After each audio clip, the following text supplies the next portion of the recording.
Hey everybody, it's Matt. This is the 10-Minute Bible Hour podcast, and we are at a spot here in Matthew chapter 24 where Jesus is giving what later comes to be known as the Olivet Discourse, because it's on the Mount of Olives. See what they did there, Olivet, Olive?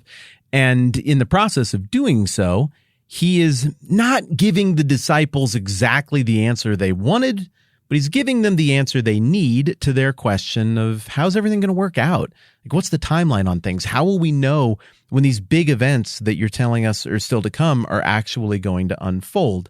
And in the first part of the answer, as we've looked at very closely, he's saying, like, here's a bunch of stuff that's really no sure sign of anything. This is just history being history, the world being the world. You don't really need to panic or do anything. Just be faithful and do the kingdom things that you're supposed to do as my followers under any circumstances. But then in verse 15, it seems like he pivots a little bit back toward their original question. And even though he isn't giving them a timeline here or anything neatly chronological, he is saying that one of the indicators of something, at least, that is really a big deal shaking loose is some kind of abomination occurring in the temple, some kind of profaning or violation of Jerusalem, of the temple. And specifically, he says that using this language, Matthew 24:15. So when you see standing in the holy place the abomination that causes desolation spoken of through the prophet Daniel, let the reader understand. Then let those who are in Judea flee to the mountains.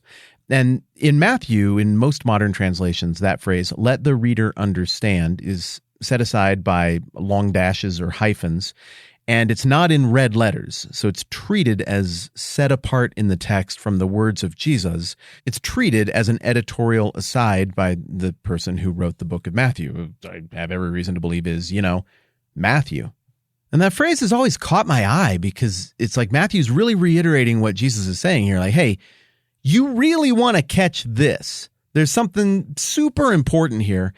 And it's almost like that moment in storytelling where the hero is at the point in their journey where they could really use one last round of guidance from the mentor or sage character who they've had in their life, but who is now gone. This would be like your Mr. Miyagi or Obi-Wan in the original trilogy, or your Dumbledore kind of character.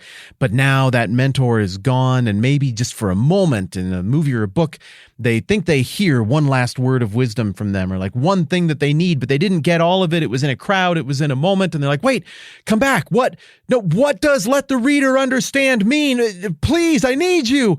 And it feels almost like that right here as you read through this thing. It's like, wait, this seems really, really important, but you're not giving me a ton of details. Help me out. What is let the reader understand?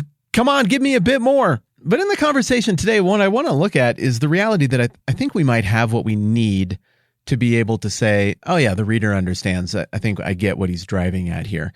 So clue number one, in terms of getting to the bottom of what this sign, this moment is that Jesus says is one specific thing that his disciples should be keeping an eye out for, is that he points specifically to the book of Daniel. And there are a few references to things that sound like this back in the book of Daniel, which I totally know where it is, and I can just flip there. And I'm obviously not stalling because I bought a microphone and I made a Bible podcast, so I know where things are in the Bible. Ha, there it is right there. Daniel 1:1. In the third year of the reign of Jehoiakim, king of Judah, Nebuchadnezzar, king of Babylon, came to Jerusalem and besieged it. Okay, we've heard about this stuff. And the Lord delivered Jehoiakim, king of Judah, into his hand, along with some of the articles from the temple of God. These he carried off to the temple of his God in Babylonia and put in the treasure house of God. Well, that sounds like an abomination, because Nebuchadnezzar went into the temple, into the Holy of Holies, and we're talking about like the special, super important golden furniture and furnishings that are in the most holy parts of the temple.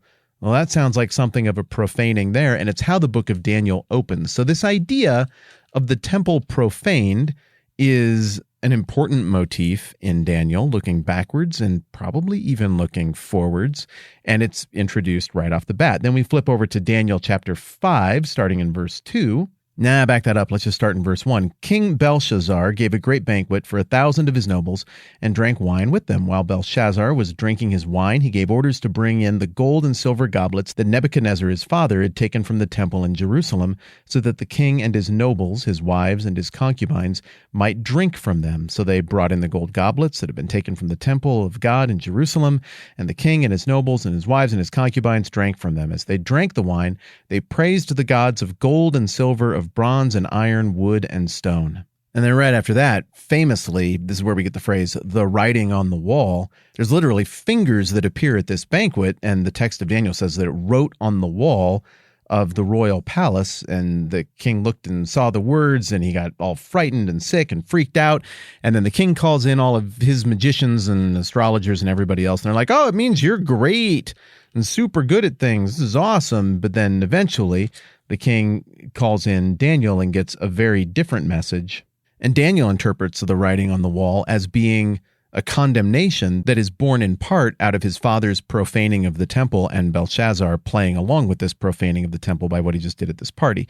It says, this is Daniel talking, but you, his son, verse 22, O Belshazzar, have not humbled yourself, though you knew all this. Instead, you've set yourself up against the Lord of heaven. You had the goblets from his temple brought to you, and you and your nobles, your wives, and your concubines drank wine from them. You praised the gods of silver and gold, of bronze, iron, wood, and stone, which cannot see or hear or understand, but you did not honor the God who holds in his hands your life and all your ways. Therefore, he sent the hand that wrote the inscription. This is the inscription that was written. And I'm going to read that inscription to you here in just a second. Again, can you hear me battling back the cough again? Sorry about that. I'm hanging in with you here as best as I can. And we got to remember, though, in order for this to make sense, that once again, Belshazzar is held out as being the son, a descendant of Nebuchadnezzar. So these are the Babylonians here, not the Assyrians. The Assyrians came before. Not the Persians. The Persians come after. These are the Babylonians in Babylon, modern-day Baghdad. And this is the inscription that was written, according to Daniel. Mene, mene, tekel, parsin. This is what these words mean. Mene, God has numbered the days of your reign and brought it to an end. Tekel, you have been weighed on the scales and found wanting. Paris, your kingdom is divided and given to the Medes and the Persians. And the text holds out Belshazzar as feeling like, well, I might not like it, but I think that was an honest interpretation of what was there. And then it goes on to say, that very night Belshazzar, king of the Babylonians, was slain, and Darius the Mede took over the kingdom at the age of 62. Now, there are a lot of historical questions there about who identifies or corresponds to extra biblical names of characters at this transition in power that would be super fun to break down, and it's very breakdownable, but we're going to save that for another time, because right now what we're focusing on is this theme in Daniel that Jesus has referenced in Matthew 24 about this abomination that causes desolation, this profaning of the temple as an affront to God. We're talking about how that manifests in Daniel and how the original reader would have understood what Jesus is talking about in Matthew 24. So we've looked at a couple of places in Daniel already where there's a reference to this theme, again, of profaning the temple. And then if you move over to Daniel 9, and I don't have time to read all of this, also, it's just so much to unpack. The second half of Daniel 9 in particular gives us this prophecy about this series of intervals of 7 that can somehow be measured out to correspond to a bunch of time. There's a lot of debate about exactly what kind of time we're talking about here in chapter 9, but chapter 9 of Daniel is dealing with some of the same questions, like how's this all going to work out? Where is history going, that Jesus is dealing with in Matthew chapter 24. And so when Jesus dips back into Daniel 9 for this phrase, abomination of desolation, he's going right back to the same genre he's dealing in. And, well, the dots would not have been tough to connect for the original audience, even if it's a little more work for you and me to connect the dots. So somebody is coming along who is supposed to be difficult, according to this prophecy. The people of the ruler who will come will destroy the city and the sanctuary. This is verse 26 of Daniel 9. The end will come like a flood. War will continue until the end, and desolations have been decreed. He will confirm a covenant with many for 1/7. Again, that's just something we'd have to take more time to break down in looking specifically at Daniel, which we're not going to do right now. In the middle of the, quote, 7, he will put an end to sacrifice and offering, and on a wing of the temple he will set up an abomination that causes desolation until the end that is decreed is poured out on him. Now again, this Persian conquest of Babylon and Daniel serving as a Jewish prophet in the courts of both the Babylonians and the Persians is all set in the second half of the 6th century BC. And very clearly, given what you just heard, Daniel, with this theme of profaning the temple, is looking backwards. He's looking at the moment that he is in, and he seems to be prophesying something about it moving forward. Backwards being Nebuchadnezzar's profaning of the temple, carried forward into contemporary times of Daniel with Belshazzar's participation in that ongoing profaning, and then looking forward in that prophecy we just looked at in Daniel chapter 9 about some future profaning from a yet unnamed character who's going to go and set up an abomination that causes desolation in this holy place in the temple. And next time around, what we need to talk about is what the Jewish people had done with that. The part where Daniel's looking backwards and talking about profaning the temple, that's easy. It's in the text. The names are there. The dates are there. Like, we know exactly what happened. The part where Daniel's talking about what happened in his lifetime, well, that's really easy too. Like, there's writing on the wall, Belshazzar, you're out. He died that very night. The Persians took over. Okay, well, that's pretty straightforward too.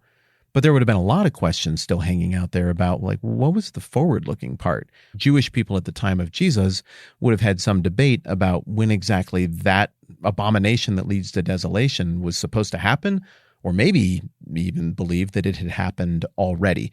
Like I said, that's what we're going to break down tomorrow. Consider this a timeout. Can you hear the timeout?